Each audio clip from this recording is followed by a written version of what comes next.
Nu, aš stengiuosi apie metus negalvoti. Turi laiką leisti, kaip sakant, produktyviai gal. Kažką turi padaryti. O ne taip, kad atsisėda, žiūri vieną tašką. Čia labai negeras dalykas.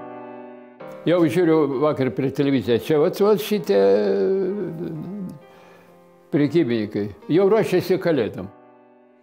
Jau jie eglutės dega. Pasiūtęs reiklas. Rugsėjo mėnesį pradeda eglutės degti. Nu, tai palauk kalėdos kada. Gruodžio pabaigoj. Na, va čia, kad uždegti liaudį, kad pradėtų pirkti, kad ruoštus kalėdom pradėtų. Ir trumpinam gyvenimą.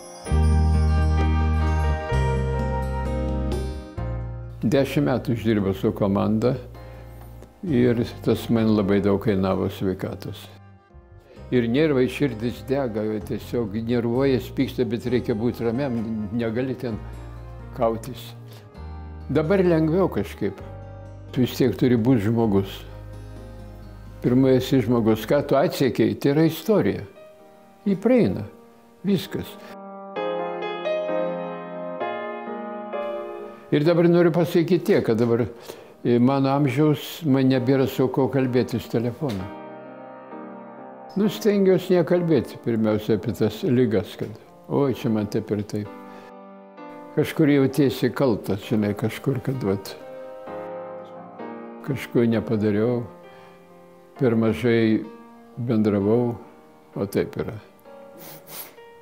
Bet tuo metu buvo taip, kadangi aš pats buvau baisiai užsiėmęs, nu labai. Taip, kad dabar galėčiau pasakyti, kad daugiau dėmesio reikia skirti artimiesiems.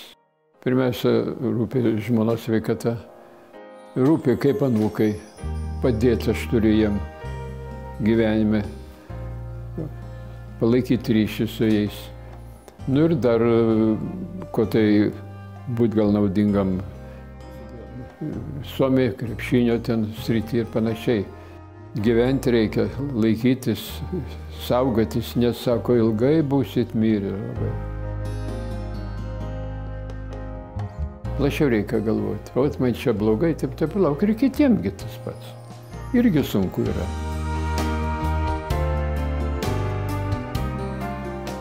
Nu, pirmiausia, noriu pasakyti, kad vis tiek gyvenimas yra duotas vieną kartą. Reikia jį išnaudoti gerai. Nereikia pulti į paniką, kad taip toliau atrodo, kad tu tik vienas nelaimingas. Yra labai daug žmonių visokių, bet reikia sugebėti. Vis tiek yra ir linksmesnių momentų būna. Ir taip toliau. Nu, reikia galvoti, atrasti, ką padėti, ko būti naudingesniam, supranti. Rasti kažkokį užsiėmimą, kad sėdėjimas toks labai blogas yra. Labai blogas. Aš ir, pažiūrėjau, sėdžiu, ką galva, palauk, reikia paskambinti tam Rokui.